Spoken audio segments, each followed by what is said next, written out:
Hello everyone, welcome back to my channel. I hope you all are well and hope you all are learning well. हमारा topic चल रहा था जलमंडल या hydrosphere. हम oceans पढ़ रहे थे, ठीक है। और ओशियंस की सीरीज में हमने पैसिफिक ओशन कंप्लीट कर लिया था। पैसिफिक ओशन के बारे में जितनी भी इम्पोर्टेंट जानकारी थी, जितनी भी इम्पोर्टेंट इंफॉर्मेशन थी, वो सब हम पढ़ चुके हैं, वो सब हम देख चुके हैं कि क्या क्या है एग्ज़ाम पॉइंट ऑफ व्यू से। ओके, आज के इस वीडियो में हम दूसरा सबसे इम्पॉर्टेंट ओशियन जो कि है अटलांटिक ओशियन या अटलांटिक महासागर, वो पढ़ेंगे, वो स्टार्ट करेंगे। तो चलिए बिना टाइम वेस्ट किए आते हैं सीधे हमारे टॉपिक पर। Let's begin. तो चलिए स्टार्ट करते हैं। फर्स्ट पॉइंट है अटलांटिक ओशियन के बारे में। Atlantic Ocean is the second largest of the world's ocean. Atlantic Ocean जो है, अटलांटिक महासागर जो है, वो दूसरा सबसे बड़ा महासागर है दुनिया का। सेकेंड लार्जेस्ट ओशियन है ये। फर्स्ट लार्जेस्ट कौन सा था? दुनिया का सबसे बड़ा महासागर कौन सा था? वो था पैसिफिक ओशन, हमारा प्रशांत महासागर। सबसे बड़ा और सबसे गहरा महासागर था प्रशांत महासागर। दूसरे नंबर पे कौन सा है? दूसरे नंबर पे है अटलांटिक ओशन या अटलांटिक महासागर। दुनिया का दूसरे नंबर पे सबसे बड़ा ओशन, सबसे बड़ा महासागर है अटलांटिक ओशन। अब बात करते हैं कि अटलांटिक ओशन कितना एरिया कवर करता है, यानी कि इसका क्षेत्रफल कितना है, कितने क्षेत्रफल में ये फैला हुआ है। Atlantic Ocean covers an area of about 10 crore 64 lakh and 60,000 square kilometer. Atlantic ocean जो है, अटलांटिक महासागर जो है, वो कितना एरिया कवर करता है, कितना क्षेत्रफल है इसका? 10 करोड़ 64 लाख 60,000 स्क्वायर किलोमीटर, वर्ग किलोमीटर, ठीक है। इतना कुल एरिया है जो ये कवर करता है पृथ्वी का। ओके, अगला पॉइंट अगर हम देखें तो जो अटलांटिक ओशन है वो अर्थ का, यानी कि पृथ्वी का 20% हिस्सा घेरे हुए है। और अगर हम सिर्फ पानी की या वाटर बॉडी की, वाटर एरिया की बात करें तो 29% हिस्सा।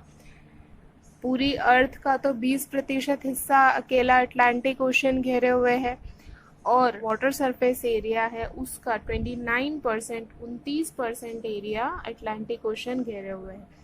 It covers 20% of earth surface and 29% of its water surface area. Okay, next अगर हम बात करें तो बात करते हैं अटलांटिक ओशन के नाम की, कि इसका नाम अटलांटिक ओशन इस तरीके से रखा गया।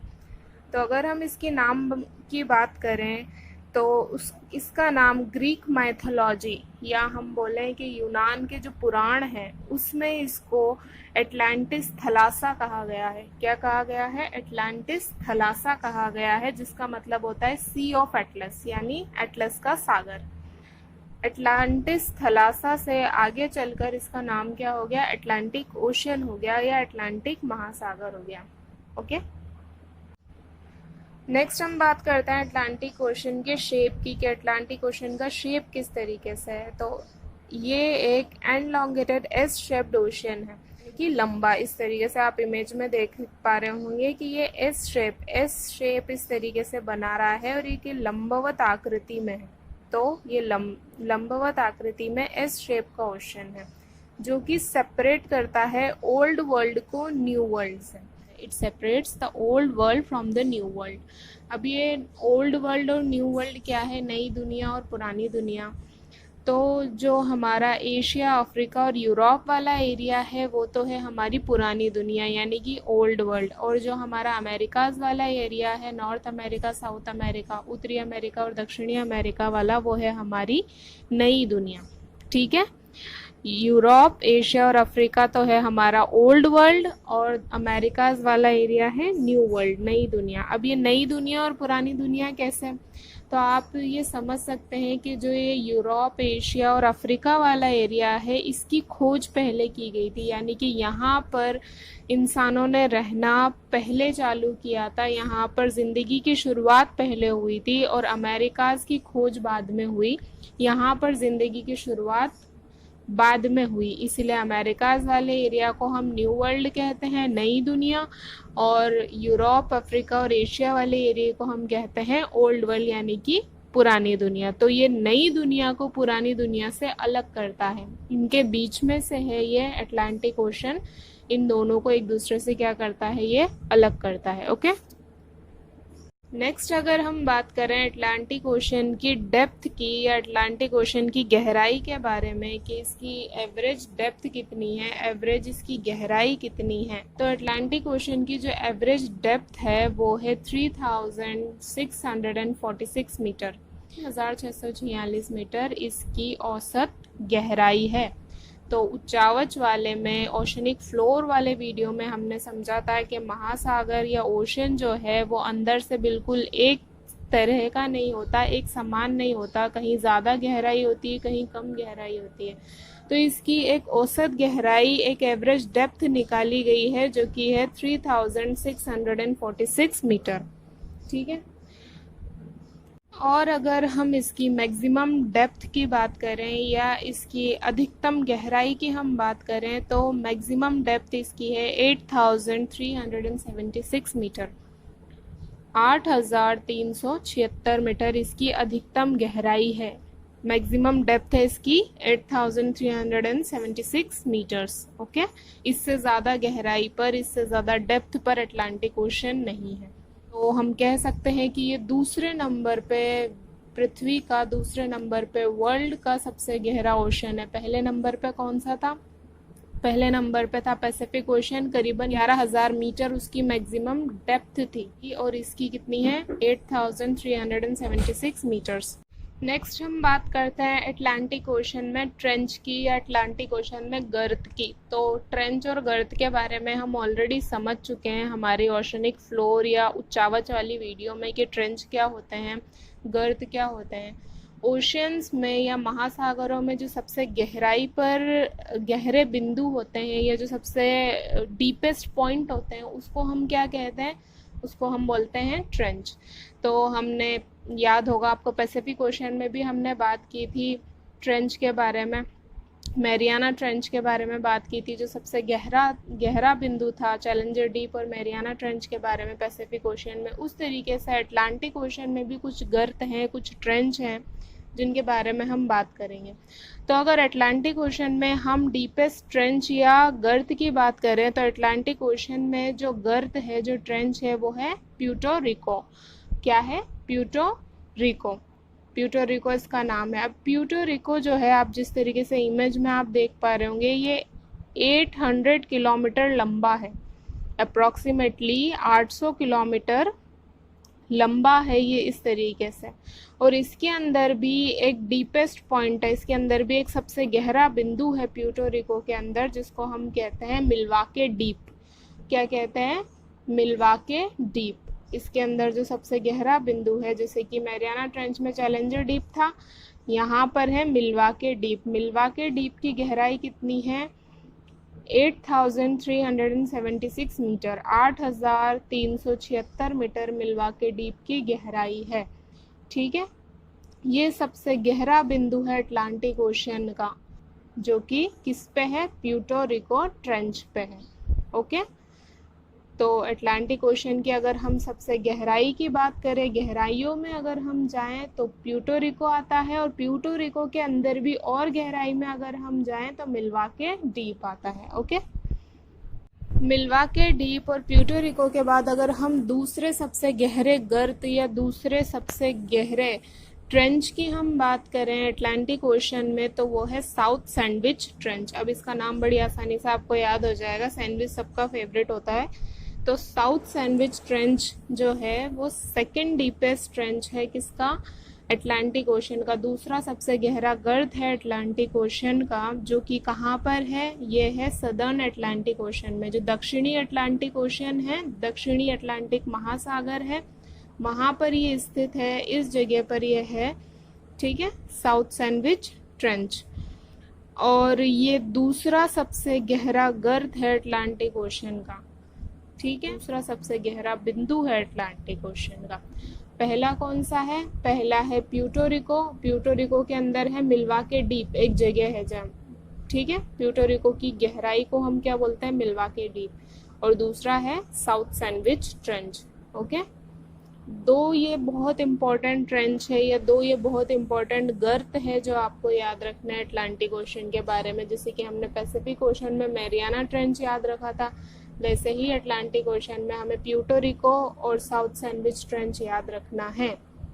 अगर पूरे अटलांटिक ओशन की बात करें तो प्यूर्टो रिको, और अगर सिर्फ हम साउथ सदर्न अटलांटिक ओशन की बात करें या सिर्फ दक्षिणी महासागर की बात करें तो साउथ सैंडविच ट्रेंच। अब ध्यान से सुनिए, अगर क्वेश्चन आ जाता है कि दक्षिणी अटलांटिक महासागर का सबसे गहरा गर्त या साउथ अटलांटिक ओशियन का डीपेस्ट ट्रेंच कौन सा है, तो हमारा आंसर वहां पे प्यूर्टो रिको नहीं होगा, हमारा आंसर वहां पे होगा साउथ सैंडविच ट्रेंच, क्योंकि ये दक्षिणी अटलांटिक महासागर का सबसे गहरा गर्त है। और अगर क्वेश्चन आए कि पूरे अटलांटिक ओशन का सबसे गहरा गर्त या पूरे अटलांटिक ओशन का सबसे गहरा डीपेस्ट ट्रेंच कौन सा है, तो हमारा तब आंसर होगा प्यूर्टो रिको। ओके, तो ये ध्यान रखिए, यहाँ पे कंफ्यूज मत होइएगा। अगर साउथ अटलांटिक सिर्फ पूछा जाए, सदर्न अटलांटिक सिर्फ पूछा जाए, तो हमारा आंसर क्या होगा, south sandwich trench. Okay, next हम बात करते हैं अटलांटिक ओशन में आइलैंड्स की। ठीक है, तो जो दुनिया का सबसे बड़ा आइलैंड है, दुनिया का सबसे बड़ा जो द्वीप है वो कहाँ पर है, वो अटलांटिक ओशन में है। और दुनिया का सबसे बड़ा द्वीप कौन सा है, वो आप इमेज में देखिए, ग्रीनलैंड। ग्रीनलैंड जो है वो दुनिया का सबसे बड़ा द्वीप या आइलैंड है, जो कि कहाँ पर है, अटलांटिक ओशन में। तो ये अटलांटिक ओशन का भी सबसे बड़ा द्वीप है और पूरी दुनिया का यानी कि पूरी अर्थ का भी सबसे बड़ा द्वीप है ग्रीनलैंड। अब अगर हम ज्योग्राफिकली देखें या भौगोलिक स्थिति के अनुसार देखें तो आप इमेज में देख पा रहे होंगे कि ये जो है अमेरिका से कट कर बना है, यानी कि अगर भौगोलिक तरीके से हम देखें, ज्योग्राफिकली देखें, तो ये पहले किसी ज़माने में अमेरिका के साथ जुड़ा हुआ था। इसका जो ये बीच का हिस्सा है वो धीरे धीरे पानी के अंदर डूब गया या धंस गया और ये इस तरीके से अलग हो गया अमेरिका से।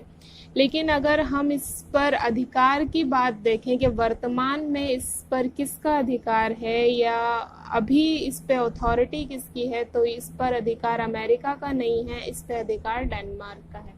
हालांकि ज्योग्राफिकली भौगोलिक स्थिति से ये हिस्सा अमेरिका का है, लेकिन इस पे वर्तमान में अधिकार किसका है, इस पर अधिकार है डेनमार्क का। तो ये डेनमार्क की अथॉरिटी है, डेनमार्क के अंदर आता है, आप एक तरीके से समझ सकते हैं। ओके, ठीक है। तो पूरी पृथ्वी का भी सबसे बड़ा द्वीप अगर पूछा जाए कि पूरी वर्ल्ड का सबसे बड़ा आइलैंड कौन सा है, तो ग्रीनलैंड है। और अटलांटिक ओशन का भी जाहिर सी बात है, अगर वर्ल्ड का सबसे बड़ा है तो अटलांटिक ओशन का भी सबसे बड़ा ग्रीनलैंड ही रहेगा। ओके, नेक्स्ट हम बात करते हैं अटलांटिक ओशन में सैलिनिटी की, यानी कि अटलांटिक महासागर की लवणता की, खारेपन की। अटलांटिक ओशन का पानी कितना खारा है, तो हमने जो हमारा वीडियो था सैलिनिटी वाला, लवणता वाला, उसमें हमने साफ तरीके से पढ़ा था, समझा था कि दुनिया का सबसे खारा महासागर जो है, पृथ्वी का सबसे खारा महासागर जो है वो है अटलांटिक ओशन। यानी अटलांटिक ओशन के पानी में सबसे ज़्यादा नमक पाया जाता है, आप एक तरीके से समझ सकते हैं। सबसे ज़्यादा लवण इसमें पाए जाते हैं, सबसे ज़्यादा सैलिनिटी इसकी होती है। अटलांटिक ओशन जो है वो सॉल्टिएस्ट ओशन है, ठीक है, सबसे खारा ओशन है। और अगर इसकी हम लवणता की बात करें, इसकी हम सैलिनिटी की बात करें, तो 33 से 37 पार्ट्स पर थाउजेंड इसकी सैलिनिटी या लवणता है, 33 से 37 यूनिट। अगर आप अटलांटिक ओशन का 1000 ग्राम पानी लोगे, 1000 ग्राम आप अटलांटिक ओशन का पानी लोगे, उसको वेपोराइज्ड करोगे, वाष्पीकृत करोगे, तो आपको उसके अंदर 33 ग्राम या 37 ग्राम नमक मिलेगा। ठीक है, तो इस हिसाब से हम सैलिनिटी का पता लगाते हैं, इस हिसाब से हम समुद्रों में खारेपन का या लवणता का पता लगाते हैं। उसके अंदर पाई जाने वाली नमक की मात्रा या उसके अंदर पाई जाने वाली लवणों की मात्रा से हम उसकी सैलिनिटी या लवणता का पता लगाते हैं। तो सबसे ज़्यादा ओशंस की, पांचों ओशंस की अगर मैं बात करूँ तो सबसे ज़्यादा लवणता अटलांटिक ओशन में पाई जाती है, जो कि कितनी है 33 to 37 पार्ट्स पर थाउजेंड। ओके, नेक्स्ट हम बात करते हैं एक बहुत ही इंटरेस्टिंग पॉइंट की, जो कि है सरेगासो सी। क्या आपने कभी ऐसा कोई समुद्र या ऐसा कोई सागर देखा है जिसके आसपास कोई सीमाएं ही ना हो, जो बिल्कुल पानी के बीचों बीच हो? अगर नहीं तो आप ये इमेज में देखिए। सरेगासो सी एक ऐसा सागर है या एक ऐसी सी है जिसके आसपास कोई बाउंड्री नहीं है, फिजिकल बाउंड्री कोई इसके आसपास नहीं है। ये बिल्कुल ओशन के बीचों बीच है, महासागर के बीचों बीच है। सरेगासो सी या सरेगासो सागर जो है वो नॉर्थ वेस्टर्न अटलांटिक में ये है, उत्तर पश्चिम अटलांटिक में मौजूद है सरेगासो सी। और सरेगासो सी एक 4000 किलोमीटर में फैला हुआ एनसर्कल्ड एरिया है, यानी कि ये एनसर्कल्ड है किससे? गेट्स से। 4000 किलोमीटर में गोलाई में एनसर्कल्ड फैला हुआ ये एक एरिया है, एक सी है, एक सागर है, जिसको हमने नाम दिया सरेगासो सी। अब सरेगासो इसको नाम क्यों दिया? क्योंकि यहाँ पर एक स्पीसीज पाई जाती है यहाँ पे जिसका नाम है सरेगासम, ठीक है, सेवर जिसको हम हिंदी में बोलते हैं। तो वो यहाँ पर एक प्रजाति पाई जाती है, एक तरीके से आप पौधा उसको समझ लीजिए।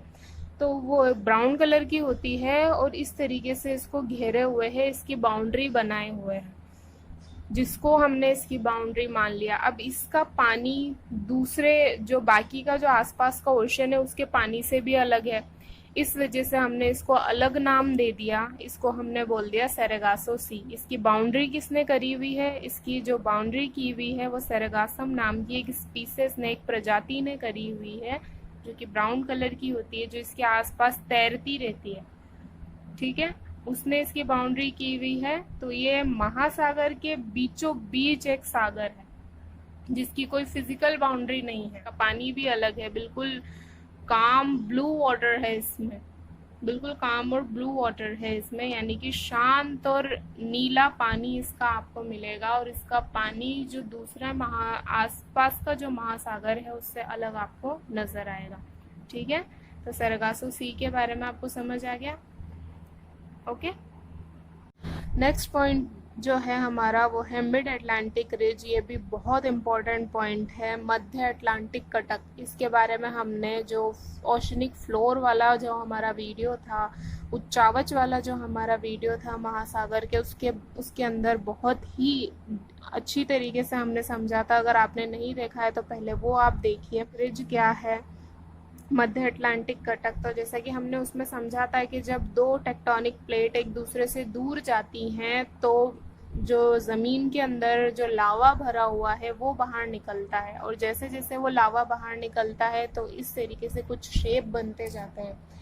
जितनी ज़्यादा मात्रा में, जितनी ज़्यादा तादाद में वो लावा बाहर निकलेगा, उतनी ही बड़ी बड़ी आकृतियां बन जाएगी, उतनी ही बड़ी बड़ी इस तरीके से शेप्स बन जाएंगे, जिसको हम क्या बोलते हैं? रिज बोलते हैं। ओके, तो कई बार ये इतनी बड़ी तादाद में, ये इतनी बड़ी क्वांटिटी में निकलता है लावा के बहुत बड़े बड़े माउंटेन रेंजेस बन जाती हैं, ठीक है, या पर्वत श्रेणियां बन जाती हैं, जिसमें से एक पर्वत श्रेणी का एग्जाम्पल मैंने आपको दिया था मिड अटलांटिक रिज या मध्य अटलांटिक कटक। मध्य अटलांटिक कटक 11,000 किलोमीटर लंबी है और ये बिल्कुल अटलांटिक के बीचों बीच है। ये दो इस तरीके की टेक्टोनिक प्लेट्स है जो आपस में अभी भी क्या हो रही है? धीरे धीरे दूर जाती जा रही हैं, और जो बीच में जो दरार है वो चौड़ी होती जा रही है और लावा उसके अंदर से बाहर निकल रहा है। अब इसका रिजल्ट क्या है? इसका रिजल्ट ये होता जा रहा है, हमने पैसिफिक ओशन वाले वीडियो में भी ये समझा था कि जो हमारा अटलांटिक ओशन है वो तो दिन ब दिन क्या होता जा रहा है? बड़ा होता जा रहा है, और पैसिफिक ओशन क्या है? छोटा होता जा रहा है, क्योंकि इसके जस्ट इधर पैसिफिक ओशन है, ठीक है। तो अटलांटिक ओशन जो है वो इस रिज की वजह से, इस कटक की वजह से क्या होता जा रहा है? हर साल 1 इंच बड़ा होता जा रहा है, और पैसिफिक ओशन हर साल 1 इंच सिकुड़ता जा रहा है, श्रिंक होता जा रहा है, ठीक है। तो इस तरीके से ये हमारी मध्य अटलांटिक कटक दो प्लेटों के, दो टेक्टोनिक प्लेट्स के एक दूसरे से दूर सरकने से ये रिज बनी है, ये कटक बनी है और ये अभी भी बढ़ती जा रही है, जिसका रिजल्ट क्या हो रहा है कि अटलांटिक ओशन हमारा बड़ा हो रहा है। ओके, नेक्स्ट पॉइंट अगर हम डिस्कस करें तो अटलांटिक ओशन जो है, हमारा अटलांटिक महासागर जो है वो बिजिएस्ट ओशन है। पूरी पृथ्वी का, पूरे वर्ल्ड का जो है वो बिजिएस्ट ओशन है, यानी व्यस्ततम महासागर है। जितना व्यापार, जितना बिजनेस, जितना ट्रेड इस ओशन में होता है वो कहीं और नहीं होता। अब इसका रीज़न क्यों है? क्योंकि ये दो डेवलप्ड रीजन्स के बीच में है, और ये कौन कौन से हैं? यूरोप और अमेरिका। नॉर्थ अमेरिका और यूरोप ये बहुत ही विकसित, आप समझ लीजिए विकसित महाद्वीप हैं। इन दोनों के बीच में जो व्यापार होता है, जो ट्रेड होता है वो सबसे ज़्यादा होता है, और इन दोनों के बीच में जो महासागर है, जो ओशन है, वो अटलांटिक ओशन है। इस वजह से बहुत बड़ी तादाद में इस पर से जो शिप्स हैं वो आवाजाही शिप्स की होती है, जहाज़ों की आवाजाही होती है, प्लेन्स की आवाजाही होती है ऊपर से।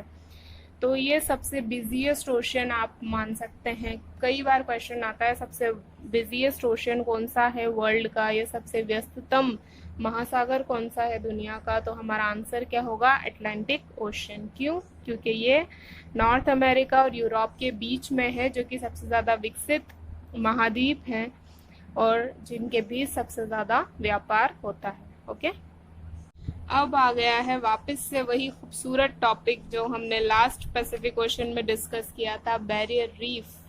बैरियर रीफ, तो जैसे कि हमने बैरियर रीफ पढ़ी थी, great barrier reef Pacific ocean में, वैसे ही एक बैरियर रीफ यानी कि एक मूंगों की दीवार वो अटलांटिक ओशन में भी मौजूद है, अटलांटिक महासागर में भी मौजूद है।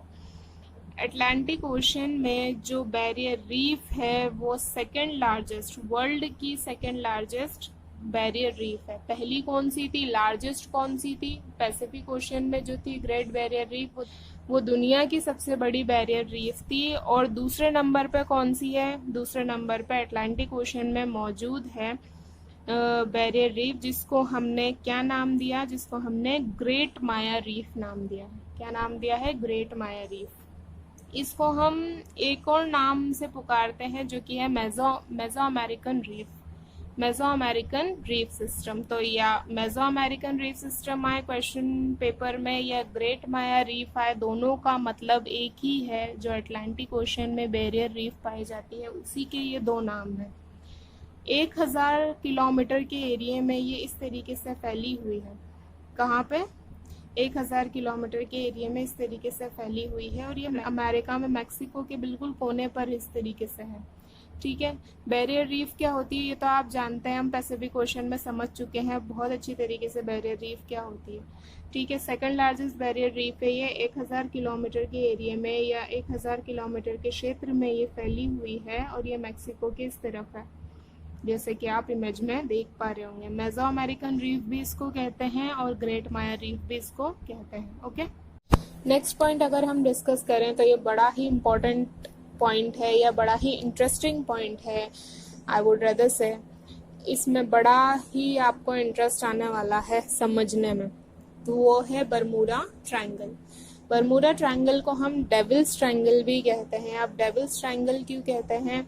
क्योंकि ऐसा कहा जाता है कि इस एरिया में बरमूडा ट्रायंगल जो कि लोकेटेड है फ्लोरिडा, प्यूर्टो रिको और बरमूडा के बीच में एक त्रिकोण है।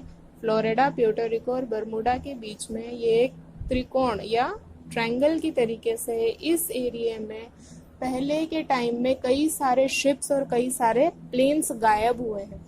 जो भी शिप इस एरिया में गया वो अचानक से गायब हो गया। जो प्लेन इसके ऊपर से उड़ा उसकी ट्रेसिंग बाद में नहीं हो पाई, वो कहाँ गया किसी को पता नहीं। तो ऐसी बहुत सारी घटनाएं, ऐसी बहुत सारे इंसिडेंट इस ट्रायंगल में हुए हैं। तो इसके पीछे कई लोगों ने तो इसको शैतानी त्रिकोण बताया, इसको धर्मों से जोड़ा गया, आध्यात्मिकता से इसको जोड़ा गया। साइंटिस्ट ने जब इस पे रिसर्च की तो पहले तो साइंटिस्ट अनुमान लगाया कि इसके नीचे जो मैग्नेटिक शक्ति है, या जैसे कि हमारा ग्रेविटेशनल फोर्स होता है, गुरुत्वाकर्षण होता है जो हर एक चीज़ को अपनी तरफ खींचता है, ऐसी कोई पावर इसके अंदर बहुत ज़्यादा है जो किसी भी चीज़ को अपनी अंदर खींच लेती है। ऐसा अनुमान पहले लगाया गया, फिर बाद में और ज़्यादा इस पर रिसर्च की गई साइंटिस्ट के द्वारा, और साइंटिस्ट ने फिर कहा कि ऐसा कुछ यहाँ पे नहीं है, ये कोई डेविल्स ट्रायंगल नहीं है, यहाँ से कुछ गायब नहीं होता है, यहाँ मतलब आसानी से आप ट्रेड कर सकते हैं, आसानी से बिजनेस कर सकते हैं, आसानी से शिप्स और प्लेन्स यहाँ जा सकते हैं। और आज की तारीख में अगर हम देखें, प्रेजेंट सिचुएशन अगर हम देखें, तो अब यहाँ से शिप्स बड़ी आसानी से जाते हैं, प्लेन्स भी इसके ऊपर से जाते हैं, तो यहाँ कोई ऐसा खतरा नहीं है। लेकिन ये एक मिस्टीरियस प्लेस बन चुका था, पहले के टाइम में बड़ा बदनाम हो चुका था, इसलिए इसका नाम रख लिया गया डेविल्स एंगल, क्योंकि कई सारे इंसिडेंट ऐसे हुए थे इस एरिया में, शिप्स का गायब होना, प्लेन्स का गायब होना, तो इस वजह से कई सारी कहानियां जो थी वो बरमूडा ट्रायंगल से जुड़ गई थी। तो हमें सिर्फ इतना याद रखना है कि बरमूडा ट्रायंगल जो है वो अटलांटिक ओशन में है, नॉर्थ अटलांटिक में है, फ्लोरिडा, प्यूर्टोरिको और बरमूडा के बीच में है, और इसको डेविल्स ट्रायंगल भी कहा जाता है। ओके, नेक्स्ट हम बात करते हैं पनामा कैनाल के बारे में, पनामा नहर के बारे में, जो कि एक बहुत ही इम्पोर्टेंट नहर है या बहुत ही इम्पोर्टेंट कैनाल है एग्ज़ाम पॉइंट ऑफ व्यू से। अब ये इम्पोर्टेंट क्यों हो जाती है? ये इम्पोर्टेंट इसलिए हो जाती है क्योंकि ये मेन मेड है, यानी कि ह्यूमन मेड है। इसको ये प्राकृतिक रूप से बनी हुई नहीं है, ये नेचुरल बनी नहीं है, इसको बनाया गया है इंसानों द्वारा है, हमने इसको बनाया है बाद में, ये नेचुरल नहीं है, इसीलिए ये इम्पोर्टेंट हो जाती है पनामा कैनाल। दूसरी इसकी इम्पोर्टेंट होने की वजह ये है क्योंकि ये पैसिफिक ओशन और अटलांटिक ओशन को आपस में जोड़ती है। पनामा कैनाल जो है वो पैसिफिक ओशन और अटलांटिक ओशन को आपस में कनेक्ट करती है, जोड़ने का काम करती है, और ये एक आर्टिफिशियल वाटरवे है, ठीक है, जो कि पनामा की टेरिटरी में लोकेटेड है। तो ये पनामा कैनाल जो है ये मेन मेड है, इंसानों द्वारा बनाई गई है, प्राकृतिक नहीं है, और ये पैसिफिक ओशन और अटलांटिक ओशन को जोड़ने का काम करती है। अब हम बात करते हैं अटलांटिक ओशन में जल संधियों के बारे में, अटलांटिक महासागर में जल संधियों के बारे में या स्ट्रेट्स के बारे में, कि कौन कौन सी जल संधियां या कौन कौन सी स्ट्रेट अटलांटिक महासागर में है जो कि इम्पोर्टेंट है एग्जाम पॉइंट ऑफ व्यू से। तो पहली जो स्ट्रेट है, पहली जो जल संधि है वो है जिब्राल्टर जल संधि या स्ट्रेट ऑफ जिब्राल्टर। ये एक पतली सी स्ट्रेट है या पतली सी जल संधि है, और ये कनेक्ट किसको करती है? ये कनेक्ट करती है अटलांटिक ओशियन को मेडिटेरियन सी से, ठीक है। अटलांटिक ओशन और मेडिटेरियन सागर, अटलांटिक महासागर, मेडिटेरियन सागर, इन दोनों को क्या करती है? ये आपस में जोड़ती है या कनेक्ट करती है। और ये अलग किसको करती है? ये यूरोप को अफ्रीका से क्या करती है? अलग करती है, जिब्राल्टर जल संधि या जिब्राल्टर स्ट्रेट। ओके, अगली जो स्ट्रेट है या अगली जो जल संधि है वो भी बहुत इंपॉर्टेंट है, वो है डोवर जल संधि या डोवर स्ट्रेट। डोवर स्ट्रेट जो है वो सेपरेट करती है फ्रांस को इंग्लैंड से, और ये इंग्लिश चैनल का ही एक पार्ट है। अगर हम बात कर सकते हैं तो ये इंग्लिश चैनल है, इसी का ये एक पार्ट है। और ये सेपरेट किसको करती है? अलग किसको करती है? ये फ्रांस को अलग करती है इंग्लैंड से, ठीक है। तो ये भी आप याद रखें। अगली जल संधि या अगली स्ट्रेट की अगर मैं बात करूं तो वो है डेविस स्ट्रेट। कौन सी है? डेविस स्ट्रेट, जो अटलांटिक ओशन में है। और ये किसको अलग करती है? ये ग्रीनलैंड को कनाडा से अलग करती है। डेविस स्ट्रेट या डेविस जल संधि ग्रीनलैंड को कनाडा से क्या करती है? अलग करती है। ओके, अगली स्ट्रेट या अगली जल संधि की अगर मैं बात करूं तो मैगेलन जल संधि है, जो कि पैसिफिक ओशन के नाम के बारे में जब हम डिस्कस कर रहे थे तो हमने फर्डिनेंड मैगेलन के बारे में बात की थी, जिन्होंने पैसिफिक ओशन को नाम दिया है। तो इस स्ट्रेट को या इस जल संधि का नाम भी उन्हीं के नाम पे रखा गया है, क्योंकि इसकी खोज भी उन्होंने ही की थी। किसने? फर्डिनेंड मैगेलन ने ही इसकी खोज की थी, इसीलिए इसका नाम हमने क्या रख दिया? मैगेलन रख दिया। अब ये जो है, ये मैगेलन स्ट्रेट जो है, ये पैसिफिक ओशन और अटलांटिक ओशन को जोड़ती है, इन दोनों को जोड़ने का काम करती है। और ये किसके बीच में है? चिली और टिएरा डेल्फिको के बीच में है, और ये अटलांटिक ओशन और पैसिफिक ओशन को जोड़ने का काम करती है। कौन सी?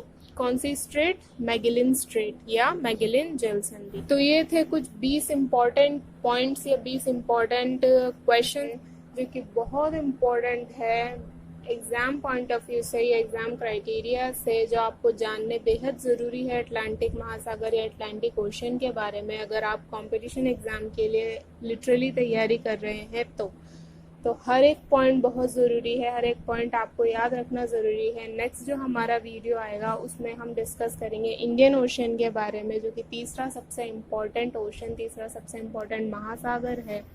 आई होप कि आज जो हमने पढ़ा वो आपको समझ आया होगा, पसंद आया होगा। If you liked my video please like, share and subscribe. Thank you.